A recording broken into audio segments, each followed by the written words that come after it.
बिस्मिल्लाहिर्रहमानिर्रहीम। अस्सलामुअलैकुम स्टूडेंट्स, हम BSN 4th सेमेस्टर की सब्जेक्ट पैथोफिजियोलॉजी 2 पढ़ रहे हैं। पैथोफिजियोलॉजी 2 में हमने यूनिट 2 स्टार्ट किया हुआ है। यूनिट 2 का लेक्चर 1 हमने पढ़ लिया था, जो कि हाइपोथैलेमिक और पिट्यूटरी कंट्रोल मैकेनिज़्म था। इसके बाद हमने जो इसका लेक्चर 2 है, डवार्फिज़म, जाइगेंटिज़म और एक्रोमेगेली स्टार्ट किया हुआ था। इसका पार्ट 1 डवार्फिज़म और पार्ट 2 जाइगेंटिज़म भी हमने पढ़ लिया, जो कि हमारे चैनल के प्लेलिस्ट में मौजूद है और उनका लिंक आप लोगों को इस वीडियो लेक्चर के डिस्क्रिप्शन के एंड में मिल जाएगी, वहाँ से आप स्टडी कर सकते हैं। आज का हमारा जो वीडियो लेक्चर है इसी लेक्चर 2 के पार्ट 3 पे है, जो कि एक्रोमेगेली है। इस पार्ट 3 के साथ ये लेक्चर 2 कंप्लीट हो जाएगी। इसके बाद हम लेक्चर 3 स्टार्ट करेंगे और उसके बाद लेक्चर 4 स्टार्ट करेंगे, जिससे यूनिट कंप्लीट हो जाएगी। तो स्टूडेंट्स, वीडियो लेक्चर को स्टार्ट करने से पहले आप लोगों से छोटी सी रिक्वेस्ट है कि अगर आप हमारे चैनल लेक्चर्स बाय मुशर्रफा अज़हर में नए हैं तो चैनल को सब्सक्राइब करें, बेल आइकन को प्रेस करें, ताकि आने वाली न्यू वीडियो लेक्चर्स की नोटिफिकेशन आप लोगों को मिल सके, और इस वीडियो लेक्चर को लाइक ज़रूर करें। तो स्टूडेंट्स, पिछली वीडियो लेक्चर में हमने जाइगेंटिज़म स्टडी किया था। मैंने आप लोगों को बताया था कि जाइगेंटिज़म यानी जब ग्रोथ हार्मोन की एक्सेसिव रिलीज़ हो जाती है, तो जब वो बच्चों में हो जाती है तो बच्चों में हम इसको जाइगेंटिज़म कहते हैं, और बड़ों में, एडल्ट्स में हम इसको एक्रोमेगेली कहते हैं।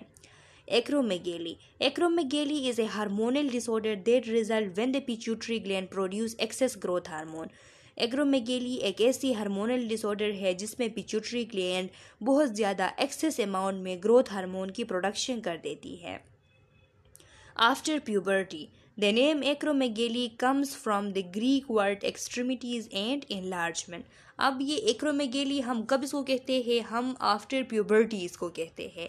जब जो एपिफिजियल प्लेट है उस पे जब ग्रोथ रुक जाती है, ग्रोथ उस पे स्टॉप हो जाती है, तो वो प्यूबर्टी में स्टॉप हो जाती है, प्यूबर्टी के बाद स्टॉप हो जाती है। तो जब उस एपिफिजियल प्लेट में ग्रोथ के स्टॉप होने के बाद जो ग्रोथ हार्मोन की एक्सेसिव रिलीज़ होगी, जिसकी वजह से बहुत ज़्यादा जो है ओवर ग्रोथ होगी, तो इसको हम एक्रोमेगेली कहते हैं। इससे पहले, प्यूबर्टी से पहले अगर इस तरह ग्रोथ हार्मोन की एक्सेसिव रिलीज़ हो जाए जिसकी वजह से एक्सेसिव ग्रोथ हो जाए, इसको हम जाइगेंटिज़म कहते हैं। तो यहाँ पे बता रहा है कि जो एक्रोमेगेली का लफ्ज़ है ये ग्रीक लफ्ज़ से निकला हुआ है। एक्रो का मतलब एक्सट्रीमिटीज़ है और मेगेली का मतलब इनलार्जमेंट है, यानी इसमें जो एक्सट्रीमिटीज़ होते हैं वो बहुत ज़्यादा इनलार्ज हो जाते हैं। Over production of growth hormone causes excessive growth in children. The condition is called gigantism. In adult, it is called acromegaly. वही बात है। एपिडेमियोलॉजी ऑफ एक्रोमेगेली, एक्रोमेगेली की एपिडेमियोलॉजी अगर हम देखें तो फिर लिखा है acromegaly is relatively uncommon disease. ये रिलेटिवली अनकॉमन डिजीज़ है, यानी इतना ज़्यादा कॉमन नहीं है।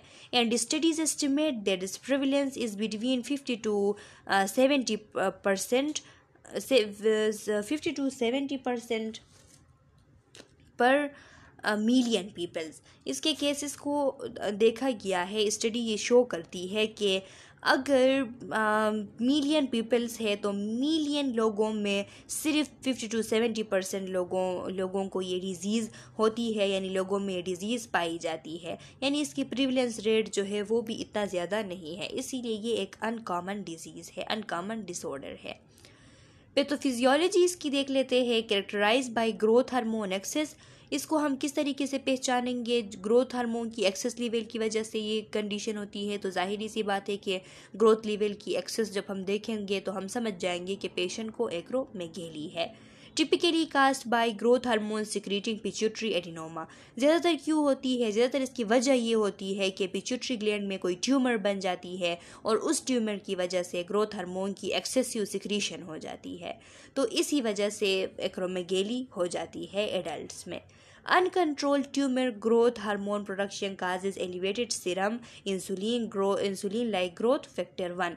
जब अनकंट्रोल्ड ट्यूमर की वजह से ट्यूमर की फॉर्मेशन की वजह से अनकंट्रोल प्रोडक्शन हो जाती है ग्रोथ हार्मोन की, तो इसकी वजह से सीरम में जो इंसुलिन लाइक ग्रोथ फैक्टर 1 है इसकी जो लेवल है वो भी इंक्रीज़ आती है, एलिवेटेड लेवल आती है। क्योंकि नॉर्मली जब ग्रोथ हार्मोन प्रोड्यूस होती है और इससे जब लीवर में चली जाती है तो वहाँ पे insulin like growth factor 1 receptor के साथ जब अटैच हो जाती है तो insulin like growth factor 1 release हो जाती है। इसके बाद तो ये इसकी अमाउंट जब ज़्यादा हो जाती है सीरम में तो फिर नेगेटिव फीडबैक चला जाता है पिट्यूटरी ग्लैंड को। वहाँ पे जब नेगेटिव फीडबैक चला जाता है तो पिट्यूटरी ग्लैंड से ग्रोथ हार्मोन की रिलीज़ जो है वो कम हो जाती है और हाइपोथैलेमस में चली जाती है ये मैसेज। तो हाइपोथैलेमस से जो ग्रोथ हार्मोन रिलीजिंग हार्मोन है उसकी सिक्रीशन बंद हो जाती है। इस तरीके से फिर ग्रोथ जो है वो नॉर्मलाइज रहती है। लेकिन यहाँ पे ट्यूमर की वजह से चूँकि ग्रोथ हार्मोन की एक्सेसिव रिलीज़ हो रही है तो ग्रोथ फैक्टर की सीरम में हाई लेवल की वजह से नेगेटिव फीडबैक जब जाएगी तब भी जो है वो नेगेटिव फीडबैक को रिस्पॉन्स सही तरीके से नहीं दे पाएगा, क्योंकि वो तो ट्यूमर है। इस वजह से इसकी लेवल बहुत ज़्यादा हाई आती है। Increase growth hormone and insulin like growth factor 1 level का sign and symptoms of acromegaly. जब इन दोनों की इस तरह बॉडी के अंदर कंसंट्रेशन ज़्यादा हो जाती है तो फिर जो एक्रोमेगेली के साइन सिम्टम्स है वो पैदा हो जाते हैं, वो आगे आ जाते हैं। काजेस देख ले। काजेस में लिखा है cause by prolonged over production of growth hormone by the pituitary gland. वही बात है, पिट्यूटरी ट्यूमर्स, पिट्यूटरी एडिनोमा इसकी मेन काज है। ये आपने याद रखनी है, एमसीक्यूज बन सकती है। Ectopic production of growth hormone by other tumour, for example cancer of pancreas और लंग। कभी कभार स्टूडेंट्स ऐसा भी होता है कि लंग्स में या फिर पेंक्रियाज में कोई ऐसी ट्यूमर बनती है जिससे ग्रोथ हार्मोन रिलीज होती है। कभी कभार इस तरह होता है, रियरली। तो इसको हम कहते हैं ectopic production of growth hormone, क्योंकि ग्रोथ हार्मोन के प्रोडक्शन का सही जो जगह है वो पिट्यूटरी ग्लैंड है। यहाँ पे लंग्स के अंदर जो ट्यूमर बन रही है या पेंक्रियाज के अंदर कैंसरस ट्यूमर, उससे ग्रोथ हार्मोन रिलीज होती है। तो फिर इसको हम कहते हैं ectopic production of growth hormone. इसकी वजह से भी एक्रोमेगेली हो जाती है। साइन एंड सिम्टम्स देख ले। अब लिखा है growth hormone stimulate the growth of bone, muscles and many internal organs. Growth hormone की वजह से बोन्स की जो ग्रोथ है, मसल्स की ग्रोथ है और बहुत सारे इंटरनल ऑर्गन्स जितने भी हैं इन सब की ग्रोथ स्टिमुलेट हो जाती है, इंक्रीज हो जाती है। तो इस वजह से हैंड की स्वेलिंग होती है, फीट की स्वेलिंग होती है, जो फेशियल फीचर्स है वो सब कोरेस हो जाते हैं। कोरेस मीन्स के वो मोटे हो जाते हैं। एज बोन्स ग्रो, जिस तरह जो है बोन्स ग्रो करते आते हैं तो वो बोन्स तो हमारे फेस पे भी है, तो फेस के बोन जब ग्रो करते हैं तो यहाँ पे जो जितने भी स्ट्रक्चर है तो उनकी वो सब मोटे हो जाते हैं। प्रोट्रूडिंग जा, जो जा है वो आगे की तरफ निकल आती है, प्रोट्रूड हो जाती है। वॉइस डीपनिंग, वॉइस डीप हो जाती है। वॉइस इसलिए डीप होती है क्योंकि cartilage in the voice box larynx में भी थिकन, जो वॉइस बॉक्स में कार्टिलेजेस है वो भी थिकन हो जाते हैं, जिसकी वजह से डीपनिंग ऑफ वॉइस हो जाती है।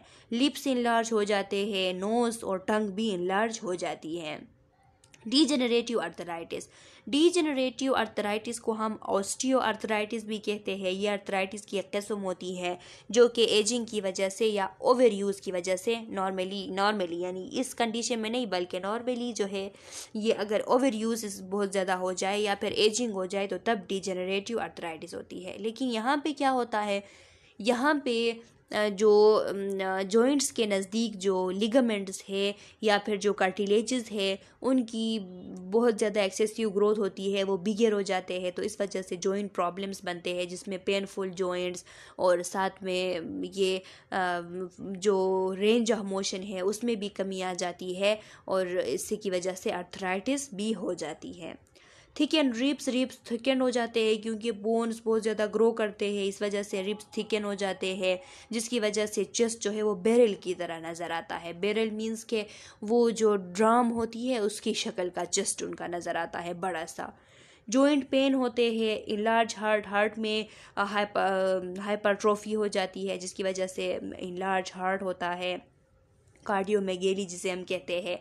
ऑफेंसिव बॉडी, ऑर्डर बॉडी से बहुत ज़्यादा जो है अनप्लीजेंट स्मेल आती है। और गैलेक्टोरिया होता है। गैलेक्टोरिया किसे कहते हैं? जो मिल्की लाइक निपल डिस्चार्ज होती है, यानी विदाउट ब्रेस्ट फीडिंग, चाहे वो कोई जो है अनमेरिड बंदा ही हो कि जिसके कोई बच्चे वगैरह नहीं है, तो फिर उनसे भी, उनके निपल से भी मिल्की लाइक डिस्चार्ज होती है। इस कंडीशन में उसको कहते हैं गैलेक्टोरिया। ये बैरल चेस्ट है। बैरल चेस्ट आप लोगों को यहाँ पे दिखाई गई है स्टूडेंट्स, किस तरीके से आप रिकॉग्नाइज करेंगे। तो लिखा हुआ है कि क्या होता है, नॉर्मल चेस्ट जो है, नॉर्मल चेस्ट को देख ले, नॉर्मल चेस्ट तरह बाहर से नहीं आया हुआ होता। यहाँ पे लिखा है कि जो नॉर्मल चेस्ट है उसके अगर हम anterior posterior to transverse ratio अगर देख ले तो वो 1:2 होती है। यानी पोस्टीरियर यहाँ पे देख ले, पीछे वाला हिस्सा जो है वो कम होता है और आगे वाला ज़्यादा होता है, मीन्स के 1:2 होती है। लेकिन बैरल चेस्ट में क्या होता है, 1:1 होता है। पीछे वाला हिस्सा जितना है आगे वाला हिस्सा भी उतना ही होता है। अब यहाँ पे देख सकते हैं कि ये बिल्कुल जो है सेम इनकी जो एंटीरियर पोस्टीरियर और ट्रांसवर्स जो इसकी डायमीटर है वो सेम हो गई है। तो इसको कहते हैं बैरल चेस्ट। अब इसको देख के आप लोग समझ गए हैं कि बैरल चेस्ट को आपने किस तरीके से रिकॉग्नाइज करनी है। इनलार्जमेंट ऑफ अदर ऑर्गन, दूसरे जितने भी ऑर्गन्स हैं सबकी इनलार्जमेंट हो जाती है। स्नोरिंग, खराटे बहुत ज़्यादा आते हैं क्योंकि जो थ्रोट है इसमें सॉफ्ट टिश्यूज़ की इनलार्जमेंट हो जाती है, जिसकी वजह से सही तरीके से एयरवे जो है वो तंग हो जाती है, जिसकी वजह से खराटे आते हैं। फैटीग और वीकनेस होती है। हेडेक्स होती है। हेडेक्स इसलिए होती है, हेडेक और लूज ऑफ विजन, ये इसलिए होते हैं क्योंकि जो ट्यूमर बनती है पिट्यूटरी ग्लैंड में उसकी वजह से जो नियर बाय ब्रेन स्ट्रक्चर है वो भी प्रेस हो जाते हैं, उनकी सप्रेशन हो जाती है, जिसकी वजह से हेडेक्स और लॉस ऑफ विजन हो जाती है। इर्रेगुलर मेंस्ट्रुअल साइकिल्स, वुमेन में ये कॉमन है कि इसके साथ साथ इर्रेगुलर मेंस्ट्रुअल साइकिल्स आती है। Increase incidence of obstructive sleep apnoea, obstructive sleep apnoea increase हो जाता है क्योंकि एयरवे नैरो हो जाती है, जिसकी वजह से सांस सही तरीके से बंदा नहीं ले सकता, तो नींद के दौरान वो जो है उसको सांस की कमी होती है और उठ जाता है। फ्रंटल बूजिंग हो जाती है। फ्रंटल बूजिंग यहाँ पे जो बच्चे की दिखाई गई है इसे कहते हैं कि इसके जो फ्रंटल बोन है वो इतने मोटे मोटे से नज़र आते हैं बाहर की तरफ आए हुए, इसको कहते हैं फ्रंटल बूजिंग। नोज़ थिकन हो जाती है। मैक्रोग्लूसिया होता है। मैक्रोग्लूसिया मीन्स के इनलार्ज टंग को मैक्रोग्लूसिया कहते हैं। और प्रोगेंथिज्म होती है, प्रोग्नेथिज्म होती है स्टूडेंट्स। प्रोग्नेथिज्म किसे कहते हैं? प्रोग्नेथिज्म ये जो लोअर जा होता है इसकी जो प्रोट्रूशन होती है, इसकी जो बल्जिंग आउट होती है, इसको कहते हैं प्रोग्नेथिज्म। तो ज़्यादातर जो लोग हैं इनमें प्रोग्नेथिज्म हो जाती है। मैं इसकी पिक्चर आप लोगों के साथ कम्युनिटी में शेयर कर दूंगी, वहाँ से आप चेक कर लीजिएगा। Women can have mild hirsutism, women में हेरोसिटिज्म भी होती है, यानी मेल्स लाइक हेयर उनमें ग्रो करती है। अच्छा स्टूडेंट्स, यहाँ पे भी यही साइन सिम्टम्स दिखाए गए हैं। पिट्यूटरी एडिनोमा होता है जिसे अगर हम MRI करें या सिटी स्कैन करें तो इसको हम उसके ज़रिए देख सकते हैं। ब्लड में अगर चेक करें तो high amount of growth hormone मौजूद होगी। विजुअल फील्ड डिफिसिट होगी, सही तरीके से विजन नहीं कर पाएगा। इसके जो सुप्रा ऑर्बिटल रिजेस है, आइज़ के जो सुप्रा ऑर्बिटल रिजेस ये जो है ये भी प्रोमिनेंट हो जाते हैं, बड़े बड़े हो जाते हैं, बाहर की तरफ निकले हुए। नोज लार्ज हो जाता है। जा भी जो है वो प्रोट्रूड होती है। इस तरह देखिए यहाँ पे जा को देख सकते हैं, प्रोट्रूजन इसकी हुई है। मैं कम्युनिटी पे इन सब चीज़ों की पिक्चर भी आप लोगों के साथ शेयर कर दूँगी। Teeth are separated or lacking, teeth जो है या तो नहीं होती या फिर इसमें सेपरेटेड होती है, बीच बीच में बहुत बड़े बड़े जो है वो डिस्टेंस होते हैं। अब यहाँ पे जब हम डवार्फिज्म पढ़ रहे थे तो उसमें हमने कहा था कि बहुत सारे टीथ होते हैं या उनकी मिस अलाइनमेंट होती है, लेकिन यहाँ पे या तो टीथ की लेकिंग होती है या फिर वो बहुत ज़्यादा जो है सेपरेटली होते हैं।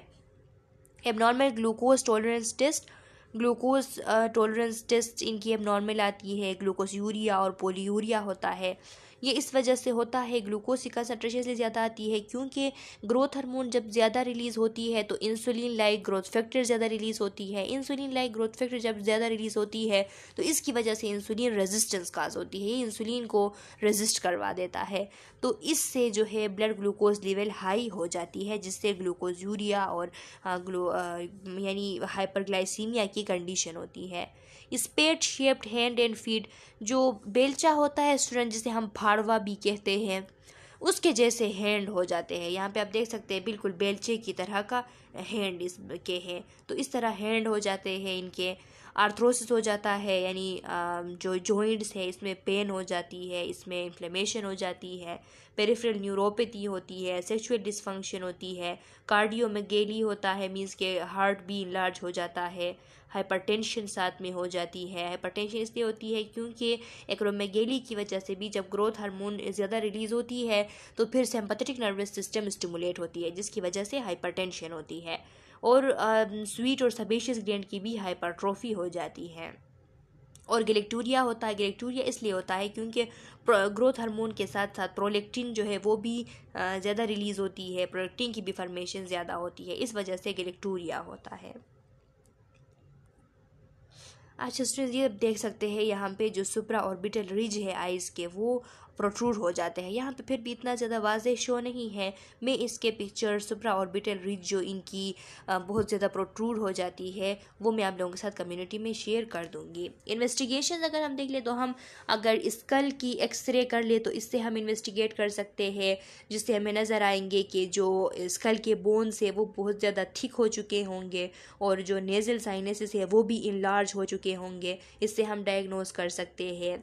अगर हम हैंड्स की एक्सरे ले ले तो फिर वहाँ पे भी हमें बोन की थिकनिंग नज़र आएगी। और जो फिंगर टिप्स है इसकी, ये जो फिंगर टिप्स है, bones under the finger tips and swelling, यानी जो फिंगर टिप्स के अंदर जो बोन्स है उनकी थिकनिंग नज़र आएगी। और इसके साइड में बोन्स के अराउंडली जो टिश्यूज़ है उनकी स्वेलिंग नज़र आएगी। इसके अलावा ब्लड शुगर लेवल हाई होगा क्योंकि इंसुलिन रेजिस्टेंस होती है, इस वजह से ब्लड शुगर लेवल हाई रहती है। ट्रीटमेंट में वही सर्जरी है कि हम जो है पिट्यूटरी एडिनोमा है तो उसको रिमूव करने के लिए ट्रांसस्फेनोइडल सर्जरी के करते हैं।